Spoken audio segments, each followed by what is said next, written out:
안녕하십니까. 벌써 한 주가 지나갔습니다. 매일매일 우리가 하루하루를 언제 주님이 오실지 모르지만 최선을 다해서 하나님이 기뻐하실, 또 주님 앞에 섰을 때 부끄럽지 않을 그런 하루를 보내는 저와 여러분들 되길 주님의 이름으로 축복합니다. 지난 시간까지 우리는 이 히브리서 3장에서 4장, 1장에서 4장까지를 이렇게 살펴보았습니다. 믿음의 대상이 되시는 예수님께서 모세보다 뛰어나심을 증거하는 내용이 지난 시간 내용이었는데요. 그 가운데 우리에게 안식을 주시고자 우리를 인도해 가시는 하나님 앞에 날마다 자신이 죄인임을 기억하면서 말씀에 순종하여 살아가기를 힘쓰라 라는 메시지로 함께 나누었습니다. 오늘은 이어서 히브리서 5장에서 7장까지 대제사장이신 예수님에 관한 메시지를 5가지로 함께 나누어 보고자 합니다. 우리 함께 이 말씀을 나누기 전에 같이 기도하고 시작하겠습니다. 하나님 아버지, 오늘도 말씀 앞에 섭니다. 우리와 함께하고 계시는 성령께서 조명하여 주시사 이 말씀을 통해 하나님의 음성을 들을 수 있도록 이 시간 역사하여 주시옵소서. 그리하여 참 메마른 우리의 심령에 성령의 담비로 부어주시사 이 땅에서 그 무엇으로도 누릴 수 없고 경험할 수 없는 오직 하나님의 말씀을 통해서만 누릴 수 있는 그 하나님의 깊고 놀라우신 하나님의 은혜를 마음껏 누리는 시간 되게 하여 주시옵소서. 직장에서, 가정에서, 어떤 상황에서든 함께 말씀을 듣고자 모인 우리 강남중앙 침례교회 성도 위에 하나님께서 성령으로 붙들어 주시사 들리는 모든 말씀을 통하여 그 심령을 붙들고 역사하여 주시옵소서. 예수님의 이름으로 기도합니다. 아멘.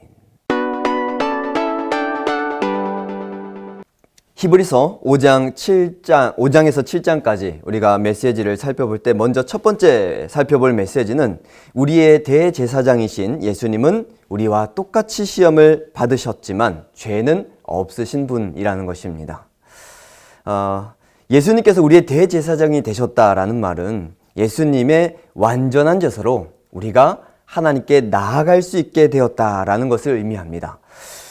히브리서 전체적으로 이 히브리서 저자는 예수님의 제사장직을 굉장히 비중 있게 다루고 있는데 이것은 본서의 1차 독자인 히브리 출신의 그리스도인들이 구약적인 제사, 즉 율법 중심의 유대교로 돌아가려고 했던 그런 큰 유혹을 받고 있었기 때문입니다. 오늘 이 본문에서는 이 대제사장, 이 되기 위한 2가지 조건에 대해서 말씀을 하고 있는데요. 첫 번째로는 본질적으로 사람이어야 한다라는 것입니다. 우리 함께 히브리서 5장 1절 말씀을 읽도록 하겠습니다. 대제사장마다 사람 가운데서 택한 자이므로 하나님께 속한 일에 사람을 위하여 예물과 속죄하는 제사를 드리게 하나니. 대제사장은 하나님 앞에서 사람의 입장을 대변해야 하는 그런 역할을 해야 됐기 때문에 사람들 중에서 택한 자여야 했습니다. 그래서 히브리서 저자는 이러한 사실을 밝힘으로써 우리의 대제사장 되시는 예수님이 우리와 같은 완전한 사람이 되었음을 말씀하고 있는 것이죠. 만약 예수님께서 우리와 같은 사람이 되지 않으셨다면 우리의 진정한 대제사장이 될 수 없으셨을 것입니다. 예수님께서 대제사장이 되시기 위하여 또 우리를 대신하여 속죄 제사를 드리기 위하여 하늘의 모든 영광을 버리고 낮고 낮은 이 땅에 오셔서 우리와 같이 되신 것입니다. 대제사장이 되기 위한 2번째 조건은 하나님의 부르심이 있어야 한다라는 것입니다. 우리 함께 히브리서 5장 4절 말씀을 같이 봉독하도록 하겠습니다. 이 종기는 아무도 스스로 취하지 못하고 오직 아론과 같이 하나님의 부르심을 받은 자라야 할 것이니라.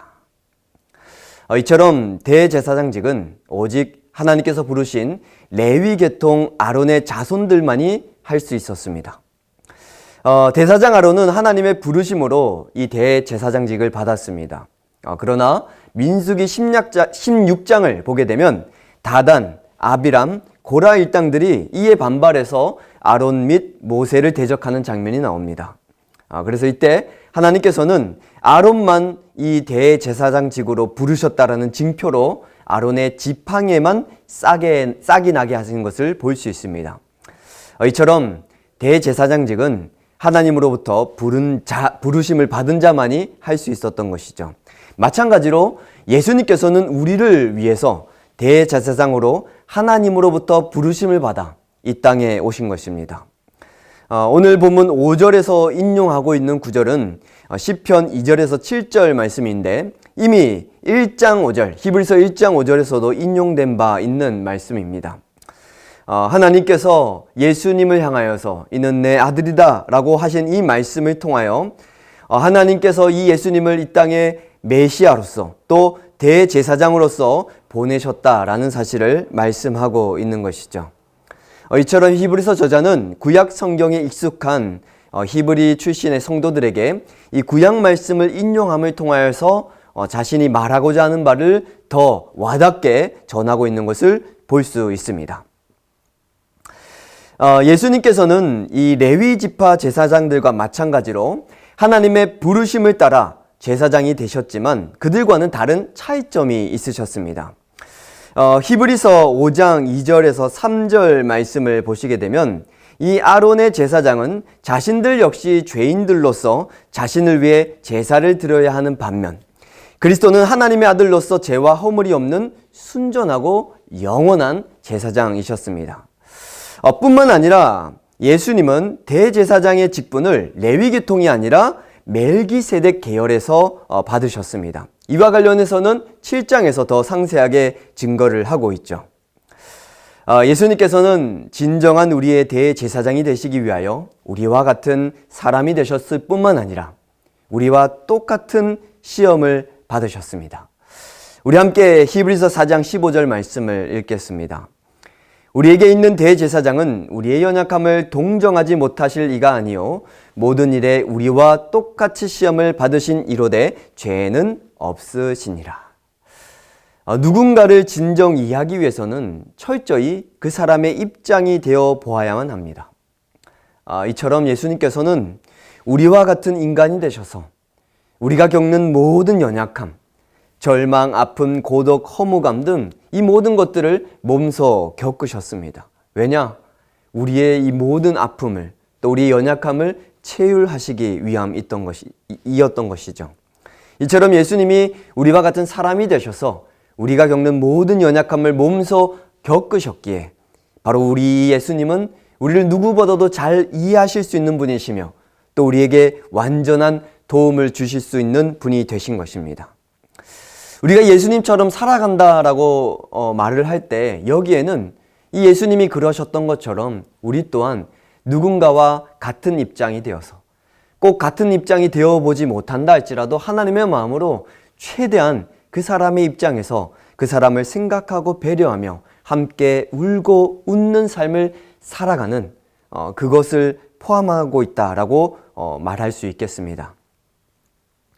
사단은 이처럼 우리와 같은 연약함을 이 땅 가운데서 사람으로서 몸소 경험하신 이 예수님을 여러 가지 방법으로 어떻게든 시험코자 했습니다. 그러한 상황에서 예수님께서는 눈물로 기도하며 싸우셨고 결국 승리하신 것이죠. 히브리서 5장 7절 말씀을 우리 같이 읽도록 하겠습니다. 그는 육체에 계실 때에 자기를 죽음에서 능히 구원하실 이에게 심한 통곡과 눈물로 간구와 소원을 올렸고 그의 경외하심을 인하여 들으심을 얻었느니라. 예수님께서는 십자가를 지시기 전 겟세마네 동산에서 우리를 위하여 땀이 땅에 떨어지는 핏방울 같이 되도록 그렇게 간절히 기도하셨습니다. 마태는 당시 예수님의 심정을 이렇게 표현하고 있습니다. 마태복음 26장 38절 말씀입니다. 내 마음이 심히 고민하여 죽게 되었으니 너희는 여기 머물러 깨어 있으라. 십자가의 죽음을 앞두고 예수님께서는 한 인간으로서 우리와 마찬가지로 두려움과 혼란, 절망을 겪으셨습니다. 그러나 예수님께서는 이런 상황 속에서도 3번이나 내 원대로가 아니라 아버지의 원대로 되기를 원하나이다 라고 기도를 하신 것입니다. 예수님께서는 이와 같이 기도하심으로 십자가의 사명을 감당하셨고 우리의 대제사장이 되신 것입니다. 예수님께서는 이처럼 결코 그냥 우리의 대제사장이 되신 것이 아닙니다. 우리와 동일한 아픔과 고난을 겪으셨고 또 그 가운데서도 우리를 위해서 처절히 기도로 싸워 승리하심으로 우리의 연약함을 도우실 수 있는 대제사장이 되신 것이죠. 그러므로 예수님께서는 결코 저와 여러분들의 아픔을 모르거나 모른 채 하지 않으십니다. 왜냐하면 그분의 우리의 아픔을 너무나도 잘 아시기 때문입니다. 우리가 살아가면서 참 그 아픔을 겪어보고 나면 동일한 아픔을 겪는 사람을 잘 이해할 수 있게 되듯이 마찬가지로 예수님께서도 우리가 경험할 수 있는 모든 아픔과 고난을 겪어보셨기에 누구보다도 우리를 잘 아시고 이해하시며 또한 그런 우리를 사랑하심으로 우리를 향하여 최선을 다해 도우신다라는 사실을 결코 잊지 마시길 주님의 이름으로 축복합니다. 두 번째는 때가 오래되면 마땅히 선생이 되어야 한다라는 것입니다. 우리 함께 히브리서 5장 11절 말씀을 읽겠습니다. 멜기세덱에 관하여는 우리가 할 말이 많으나 너희의 듣는 것이 두나무로 해석하기 어려우니라. 히브리서 저자는 멜기세덱의 반차를 쫓는 예수님의 대제사장직에 관하여 이것을 설명해 주기 원했지만 당시 수신자들이 해석하기 어려울 것이라며 탄식을 하고 있습니다. 여기서 듣는 것이 두나무로라는 말씀은 게으르다라는 의미를 갖고 있습니다. 젖을 먹는 아이에게 단단한 식물을 주면 탈이 나기 쉽듯이 마찬가지로 예수님을 믿은 지 상당한 시간이 지났음에도 여전히 영적 게으름으로 인하여서 영적 유아기에 머무르고 있는 이 성도들을 책망하고 있는 것이죠. 지난 시간 우리가 함께 살펴보았듯이 이 하나님의 말씀은 우리의 영혼과 골수를 찔러 쪼개기까지 하며 그 마음과 생각의 뜻을 판단하기까지 합니다. 오늘 이 말씀을 통해서도 저와 여러분들이 스스로를 살펴보았으면 좋겠습니다. 이사야 6장 9절 말씀과 호세아 4장 6절 말씀을 보게 되면 성경에서 이스라엘 백성들이 어려움을 당하게 되는 이유를 하나님의 말씀에 대해서 무지했기 때문이다 라고 말씀을 하고 있는 것을 보게 됩니다. 우리 함께 이사야 6장 9절 말씀을 읽겠습니다. 여호와께서 가라사대 가서 이 백성에게 이르기를 너희가 듣기는 들어도 깨닫지 못할 것이요 보기는 보아도 알지 못하리라 하여. 이어서 호세아 4장 6절 말씀입니다. 내 백성이 지식이 없으므로 망하는도다. 우리가 하나님의 백성으로 살아가면서 복된 삶을 살아가는 방법은 단순합니다. 그것은 바로 하나님의 말씀에 순종하여 살아가는 것이죠. 반대로 하나님 말씀에 불순종하여 살아가면 망하게 되는 것입니다. 신명기 28장 2절 말씀, 내가 내 하나님 여호와의 말씀을 청종하면 이 모든 복이 내게 임할 이르리니. 이 말씀은 오늘날 우리에게도 동일하게 적용되는 말씀입니다. 우리가 그리스도인으로 살아갈 때 복된 삶을 살아가기 위해서는 이 하나님의 말씀을 청종하여 살아가야 하는 것이죠. 물론 여기서 복된 삶이란 우리가 흔히 생각하는 물질적인 복만을 의미하는 것은 아닙니다. 그래서 때로는 우리가 생각하는 것과 다른 그런 하나님이 복을 주실 때도 있습니다. 그러나 분명한 것은 하나님의 말씀에 청종하여 살아가는 자를 하나님께서는 결코 그냥 내버려 두지 않으신다는 것입니다. 그러므로 우리는 들어도 깨닫지 못하고 보아도 알지 못하는 자들과 같이 살아가지 않고 늘 깨어서 살아계신 하나님의 말씀을 들으며 날마다 그 말씀 안에 거하여 그 말씀에 순종하기를 힘쓰는 그렇게 성장하고 자라가는 성도가 되어야 할 것입니다. 이어서 히브리서 5장 14절 말씀을 읽겠습니다. 단단한 음식은 장성한 자의 것이니 그들은 지각을 사용함으로써 연단을 받아 선악을 분별하는 자들이니라. 히브리서는 장성한 자와 젖을 먹는 아이를 구분하면서 특별히 선악을 분별하는 것에 관하여 말씀합니다. 13절에 어린아이를 의의 말씀을 경험하지 못한 자라고 말씀을 하고 있는데 이것을 공동 번역에서는 옳고 그른 것을 분별할 능력이 없는 자라고 번역을 하고 있습니다. 우리가 예수님을 믿고 나서 가장 크게 변화를 경험하게 되는 것은 바로 가치관이 변하게 되는 것입니다. 삶의 목적과 방향이 변하게 되는 것이죠. 예수님을 믿기 전에는 자기가 원하는 대로 삶의 방향을 정했습니다. 여기에 친구들의 말, 또 경험, 또 여러 가지 세상에서 배우는 지식들이 영향을 끼쳐서 내가 생각할 때 행복할 것 같은 길로 방향을 정하여 살아갔던 것이죠. 하지만 예수님을 믿고 나서는 성경이 기준이 되는 것입니다. 하나님이 기뻐하시는 삶, 결국 그것이 나를 위한 삶임을 깨닫게 되어서 끊임없이 이 성경을 기준으로 삼아 매 순간 어떻게 하면 하나님이 기뻐하실까를 고민하며 그렇게 살아가게 되는 것이죠. 그런데 성경은 이러한 분별력이 없는 자들에 관하여 그런 삶을 살아가는 삶에 관하여 이렇게 말씀을 하고 있습니다. 디모데후서 3장 1절에서 5절 말씀입니다.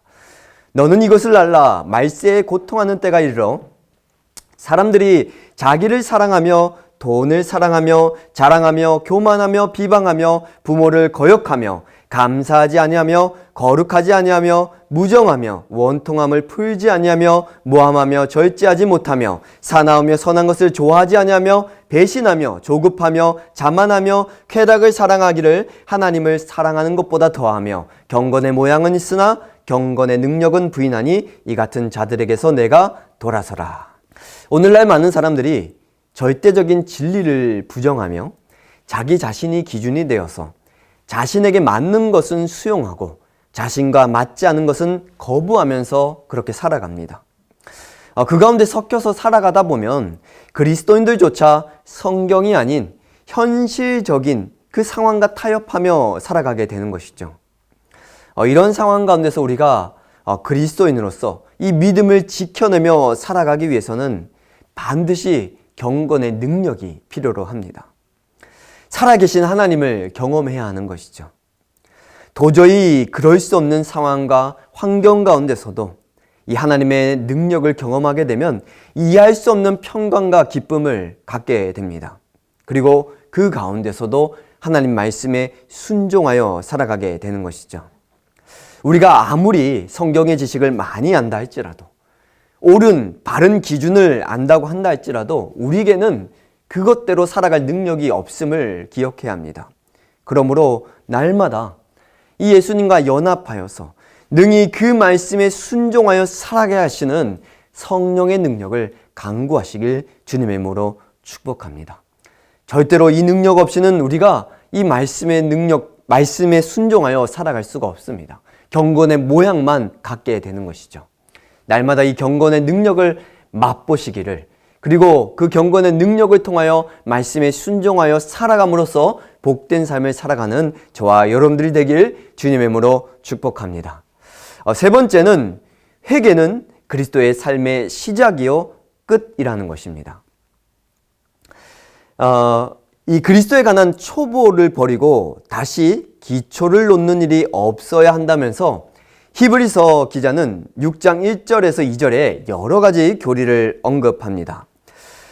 죽은 행실의 회개, 하나님에 대한 신앙, 침례에 관한 가르침, 안수, 죽은 자의 부활, 영원한 심판, 이것이 예수님을 믿는다면 가장 기본적으로 굳게 붙들어야 할 진리라고 이야기를 하고 있는 것이죠.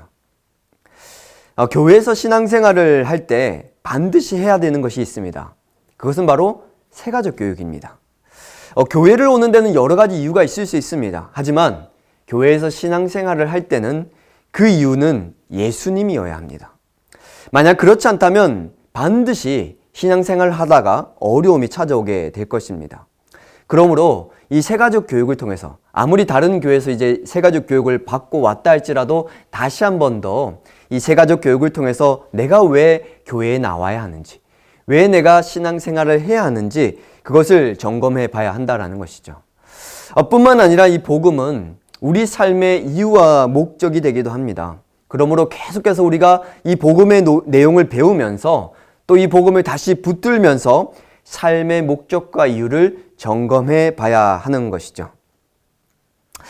그런데 오늘날 이 복음의 진리가 바르게 선포되지 않는 것을 종종 보게 됩니다.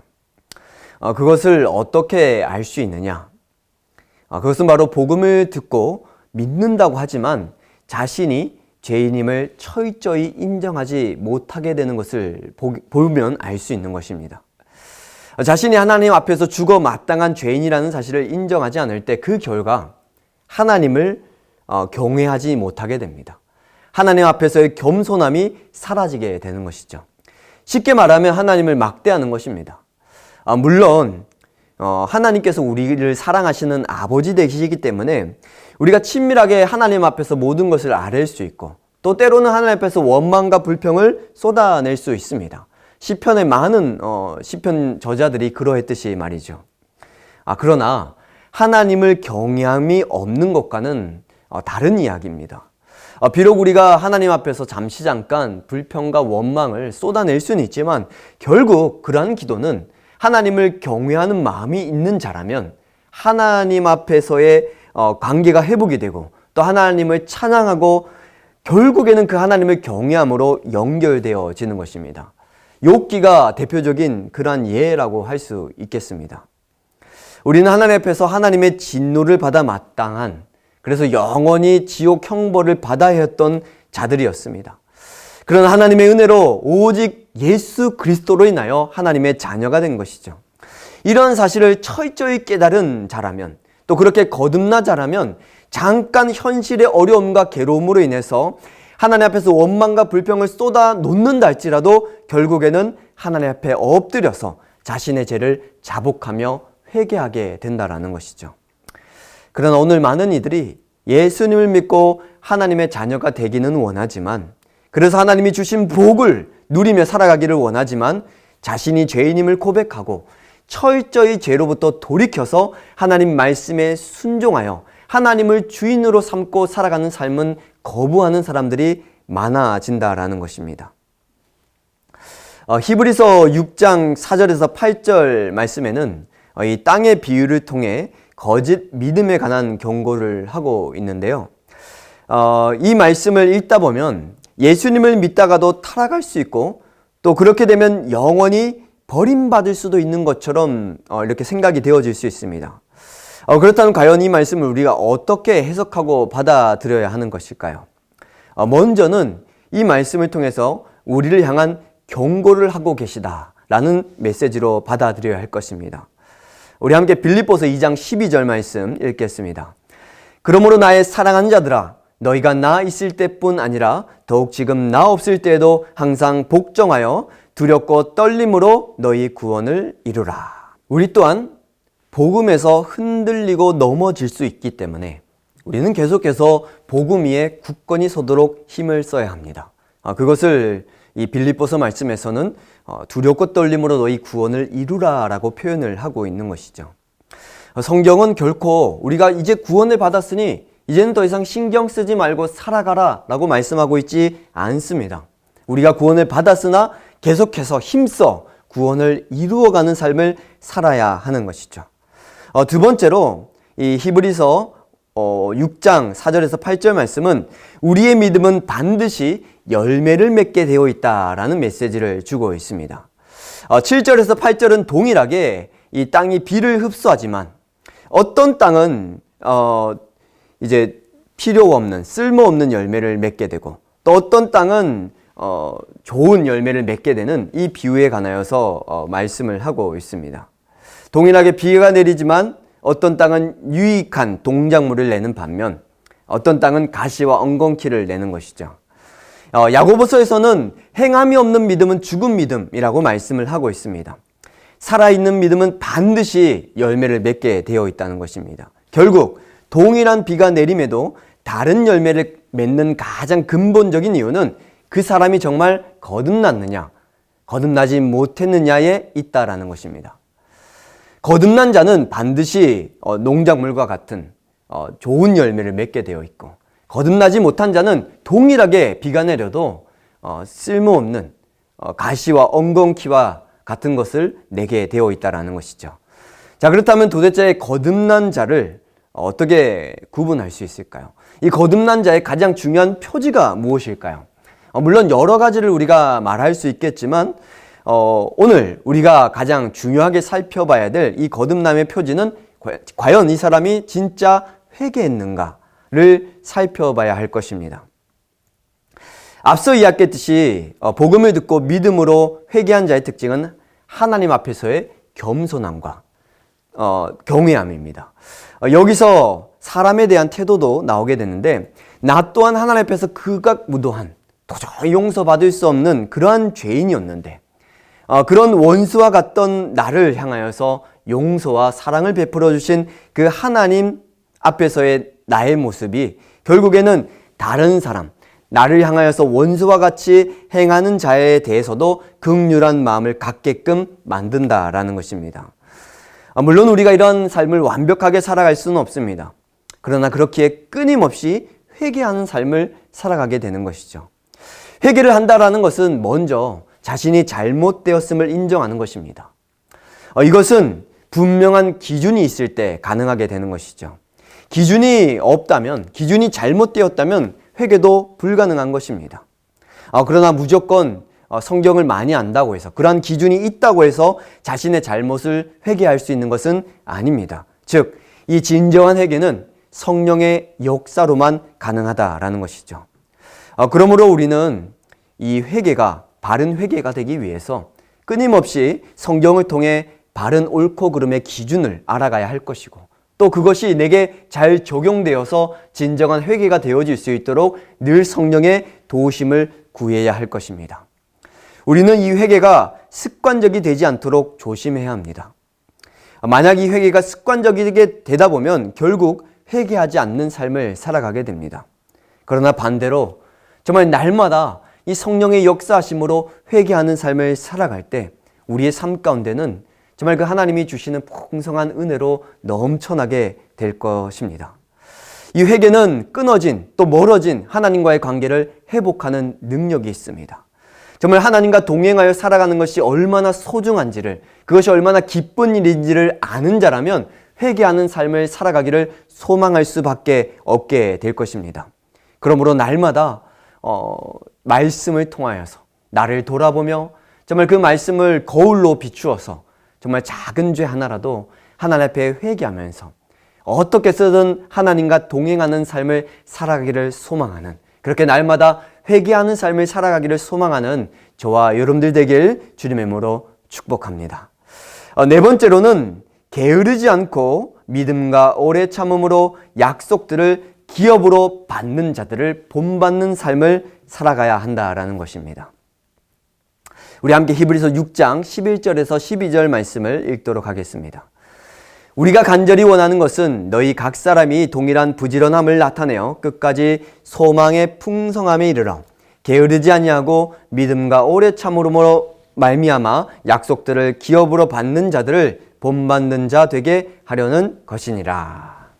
게으름은 사전적인 의미로 행동이 느리고 움직이거나 일하기 싫어하는 태도와 버릇을 뜻합니다. 이러한 게으름은 영적으로도 굉장히 경계해야 될 죄된 습성입니다. 그렇다면 우리가 게으르지 않고 부지런함으로 추구해야 될 것은 무엇일까요? 바로 믿음과 오래 참음으로 소망의 풍성함을 나타내고 이 약속들을 기업으로 받는 것에 부지런함을 내야 할 것입니다. 이어서 히브리서 저자는 13절에서 15절까지 본받을 만한 여러 명의 믿음의 선배들 중에서 아브라함을 소개하고 있습니다. 이 하나님께서는 아브라함을 불러서 내가 너에게 반드시 복을 주고 너를 번성케 하겠다라고 약속을 하십니다. 그러나 하나님의 약속과는 달리 이 아브라함에게 25년 동안 하나님이 약속하신 자녀를 얻지 못하게 하십니다. 100세가 되어서야 겨우 이삭을 얻긴 했지만 하나님이 약속하신 땅과 또 그곳에 자신의 자손들이 민족을 이루는 것을 그는 결국 보지 못합니다. 하지만 그는 믿음이 흔들리지 않았고 결국 이 약속을 받았다라고 15절에 말씀하고 있는 것이죠. 그리고 이어서 16절부터 18절에 하나님이 친히 자신을 두고 맹세하심으로써 반드시 하나님께서는 약속하신 것을 이루신다고, 그리고 그러므로 우리가 이 약속을 통하여서 큰 안위를 받을 수 있다라고 말씀하고 있습니다. 이어서 마지막으로 20절에는 이러한 약속이 우리에게 소망이 되는 이유가 결국 예수 그리스도 때문이라고 결론을 짓고 있는 것이죠. 그렇다면 우리는 이러한 아브라함을 본받아 어떤 열심으로 살아가야 할까요? 우리가 가져야 될 열심은 믿음으로 흔들리지 않고 약속을 붙들며 살아가는 열심입니다.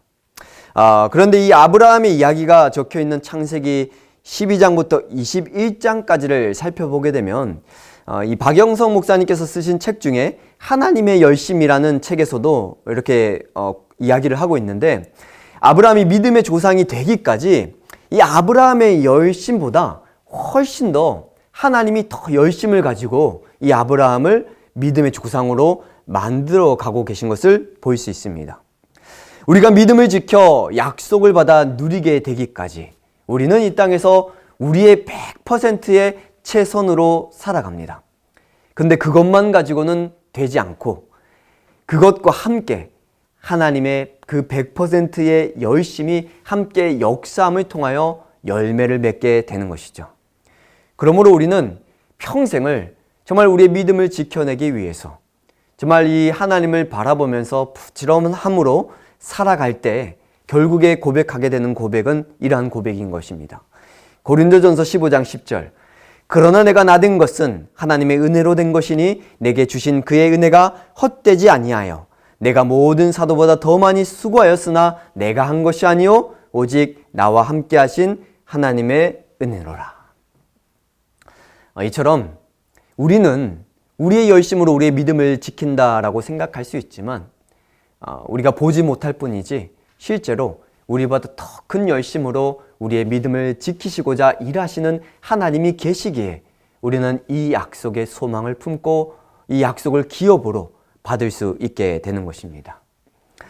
12절에서 히브리서 저자는 이 믿음과 함께 오래 참음을 언급하는데, 우리가 믿음을 지키면서 살아갈 때 오래 참음에 필요한 이유는 하나님께서 약속을 이루어 가실 때 우리의 생각과 다르게 하나님의 방법과 하나님의 때에 이루어 가시기 때문에 바로 이 오래 참음이 필요한 것입니다. 하나님께서는 반드시 우리의 삶에 하나님께서 약속하신 그 약속을 이루십니다. 그리고 그 약속이 우리의 것이 되는 이유는 바로 예수 그리스도 때문인 것이죠. 그러나 참 이 약속을 이루어 가실 때 정말 우리의 생각과 또 우리가 바라는 때와 다를 때가 있습니다. 그러나 반드시 이 약속은 이루어집니다. 그러므로 우리는 오래 참음으로, 우리 눈에 보이지 않는다고 해서 또 우리의 귀에 들려지지 않는다고 해서 또 보여지는 상황이 하나님께서 약속하신 것과 정반대된다 할지라도 하나님의 때에 하나님의 방법으로 이루실 그 약속을 기다려야 하는 것이죠. 믿음으로 지켜내기 위해서 최선을 다해야 한다는 것입니다. 그렇게 우리의 열심으로 믿음과 오래 참음으로 살아갈 때 하나님께서는 우리보다 훨씬 더 큰 열심으로 우리를 붙드시고 인도해 가시고 지키심으로 오늘 이 히브리서 말씀에 나와 있듯이 바다 깊숙이 닻을 내려서 어떤 풍파에도 뒤집어지지 않는 배와 같이 우리를 붙들어 주실 것입니다. 다섯 번째로 예수님께서는 멜기세덱의 반차를 따르신 제사장으로 레위 지파의 제사장보다 뛰어나십니다.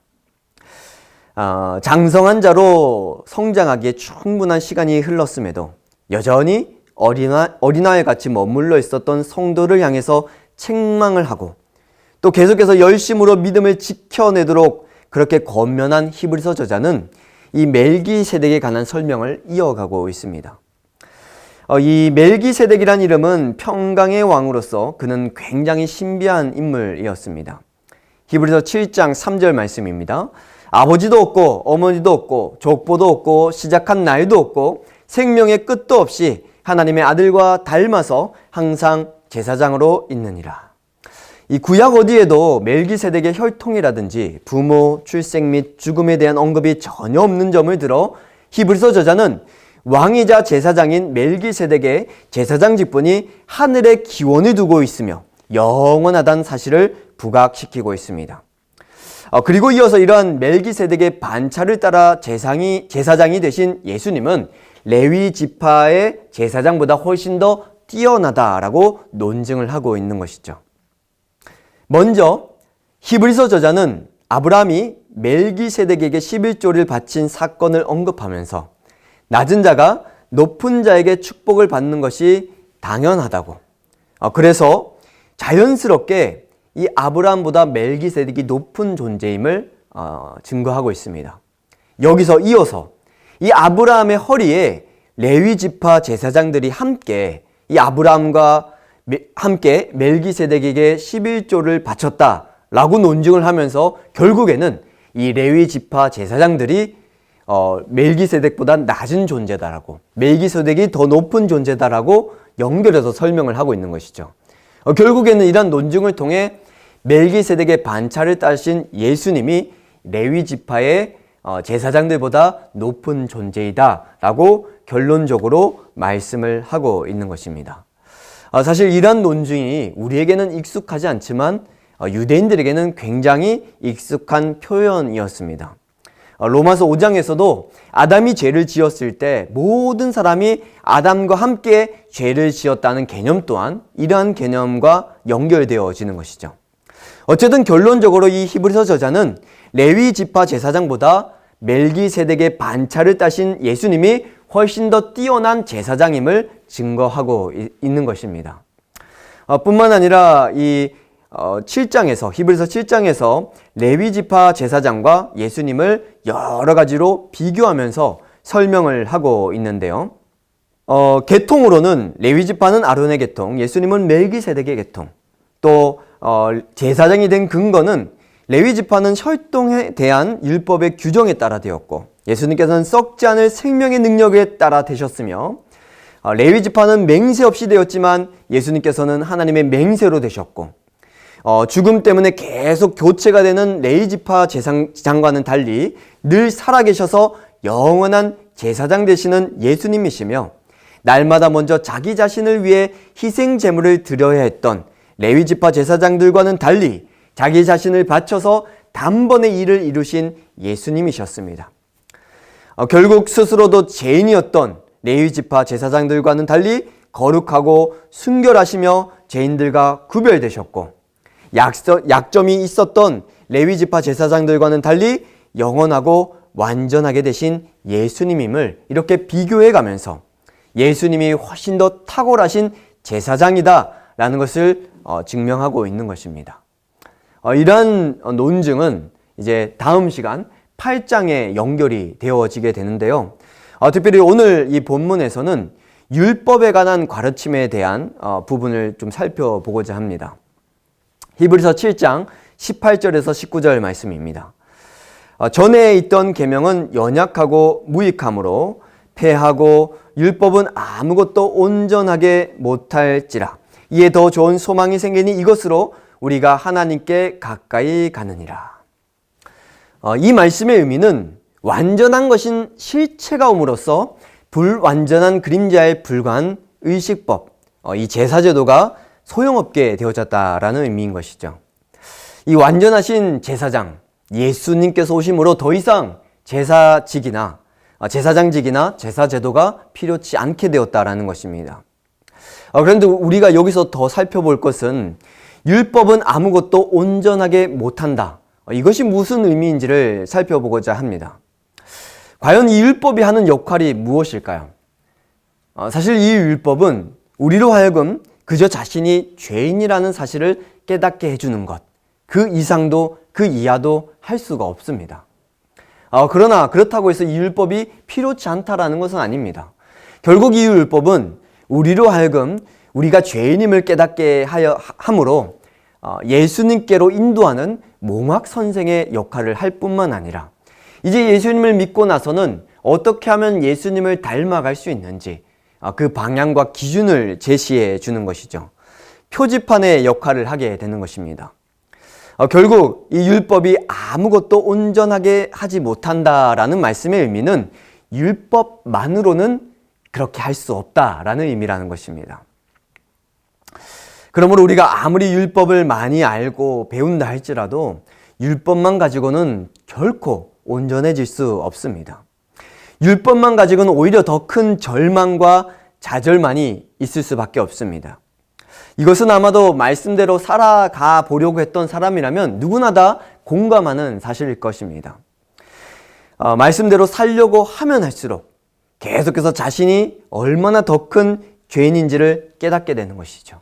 그러나 그러할 때 십자가에 죽으시고 다시 살아나신 그 예수 그리스도를 바라보게 되면 그 가운데서 더 깊은 은혜를 경험하게 되는 것입니다.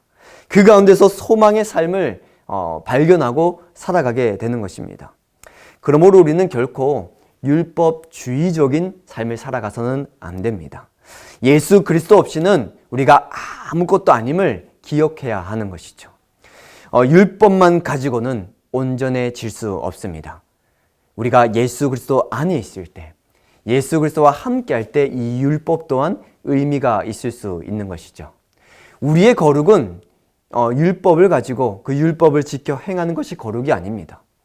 예수 그리스도를 드러내고 나타내는 것, 예수 그리스도를 의지하여 살아가는 것, 그것이 바로 거룩한 삶을 사는 것입니다. 결론을 맺겠습니다. 오늘 우리가 함께 이 히브리서 5장에서 7장까지의 말씀을 이 5가지 메시지로 살펴보았는데요. 이 예수님께서는 우리의 대제사장이 되시기 위해서 우리와 같은 사람이 되셨습니다. 우리와 같은 사람이 되셔서 우리의 모든 아픔과 연약함을 몸소 체휼하셨고 하나님의 부르심을 받아 이 땅에 오셔서 우리를 위한 속죄 사역을 담당하심으로 우리의 대제사장이 되신 것이죠. 그래서 그분은 우리의 모든 연약함을 다 체휼하실 뿐만 아니라 능히 도우실 수 있는 분이십니다. 뿐만 아니라 우리는 이 예수님으로 인하여서 하나님의 약속을 받아 누리는 자가 되었습니다. 감히 우리와 같은 죄인이 정말 이 한량없는 은혜를 받게 된 것이죠. 그러므로 우리는 결코 게으름으로 그 자리에 머물러 있어서는 안 될 것입니다. 날마다 끊임없이 최선을 다해 믿음을 지켜내는 삶, 오래 참음으로 하나님의 약속을 붙드는 삶을 살아가야 하는 것이죠. 때로는 우리의 생각과 다르게 인생이 흘러갈 수 있습니다. 그러나 그런 순간에도 이러한 열심으로 우리가 살아낼 때 우리보다 훨씬 더 큰 열심으로 우리를 붙들고 우리를 지키시고 인도해 가시는 하나님을 발견하게 될 수 있을 것입니다. 그런 삶 가운데 반드시 필요한 것이 또 반드시 있게 되는 것이 바로 회개입니다. 우리는 이 회개를 통해서 살아있는 삶을 살아야 됩니다. 죽어있는 삶이 아니라 살아있는, 껍데기만 남아있는 삶이 아니라 생명력 있는 삶을 살아가야 하는 것이죠. 성령께서 역사하셔서 날마다 회개함을 통하여 폭포수와 같은 하나님의 은혜를 경험하는 그 은혜를 붙들고 살아가는 저와 여러분들 되길 주님의 이름으로 축복합니다. 마지막으로 하나님의 말씀으로 스스로를 살피며 또 그 말씀에 순종하여 살아갈 때 절대로 경건의 모양만 가지고는 안 된다는 사실 기억하시고 우리의 능력이 되시는 예수 그리스도 붙드셔서 승리하시고 또 그 예수 그리스도 안에서 날마다 예수님을 닮아가는 정말 복된 삶 살아가시는 저와 여러분들 되길 주님의 이름으로 축복합니다. 다음 한 주간까지도 평안하시고 또 매주간 드려지는 예배 가운데서도 큰 은혜 받으시길 주님의 이름으로 축복합니다. 기도하고 마치겠습니다. 하나님 아버지 감사합니다. 우리가 무엇이간데 우리와 같은 죄인을 위하여서 정말 너무나도 귀하고 또 너무나도 참 값진 그 하나님의 아들이신 그 예수 그리스도를 우리의 대제사장으로 이 땅에 보내주셨으니 참으로 우리가 그 예수님을 의지하여 하나님의 자녀가 되고 또 그 예수 그리스도로 인하여 하나님의 약속을 기업으로 받게 되었으며 또 그 예수 그리스도로 인하여서 참 그 절망할 수밖에 없는 그 율법이 우리의 능력이 되는 삶을 살아가게 하시니 참으로 감사합니다. 우리가 혹여나 우리의 힘만으로 참 그리스도인의 삶을 살아가고자 했다면 우리의 능력만 가지고 경건의 모양의 삶을 살아가고자 했다면 이 시간 다시 한 번 더 하나님 앞에 엎드립니다. 이 하나님의 말씀 앞에 스스로를 살펴보며 하나님 우리가 진실되이 회개하는 삶 살아갈 수 있도록 성령께서 도와주시옵소서. 그렇게 성령께서 역사하심으로 정말 진정한 회개가 있는 삶을 살아갈 때 그렇게 살아가는 삶이 정말 살아있는 삶임을, 생명의 삶임을 느끼고 경험함으로써 정말 하나님을 드러내고 나타내는 삶, 예수님이 드러나고 나타나는 삶 살아가게 하여 주시옵소서. 특별히 여러 가지로 힘들고 어려운 가운데 있는 성도들이 있다면 능히 그 모든 어려움을 체휼하시고 도우실 수 있는 예수 그리스도를 바라보며 이기고 승리하는 우리 모든 성도님들 되기를 간절히 소망하며 예수님의 이름으로 기도합니다. 아멘.